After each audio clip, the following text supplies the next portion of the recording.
ಬಿಸಿಲಿನಲ್ಲಿ ಅತಿಯಾಗಿ ತಿರುಗಾಡಿದ್ರೆ DNA ಹಾನಿ ಹೇಗಾಗ್ತದೆ? ಬಿಸಿಲಿಗೆ ಚರ್ಮ ಕಪ್ಪಾಗ್ತದೆ ಎಂದು ಮಾತ್ರ ಅಂದುಕೊಳ್ತೀವಿ.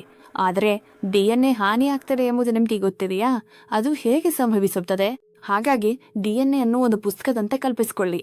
ಯಾವಾಗ ನಾವು ಬಿಸಿಲಿನಲ್ಲಿ ಅತಿಯಾಗಿ ತಿರುಗಾಡುತ್ತೇವೆಯೋ ಸೂರ್ಯನ ಬೆಳಕಿನಲ್ಲಿರುವ UVB ವಿಕಿರಣಗಳು ಇವುಗಳ ಮೇಲೆ ಬಲವಾಗಿ ದಾಳಿ ಮಾಡುತ್ತವೆ. ಅದರಿಂದಾಗಿ ಈ 2 ಪುಟಗಳು ಏನಿರುತ್ತವೆಯೋ ಅವು ಅಂಟಿಕೊಳ್ಳುತ್ತವೆ. ಹಾಗಾಗಿ ಪುಟಗಳು ಅಂಟಿಕೊಂಡ್ರೆ ಏನಾಗ್ತದೆ? ನಾವು ಸರಿಯಾಗಿ ಓದಲು ಸಾಧ್ಯವಿಲ್ಲ.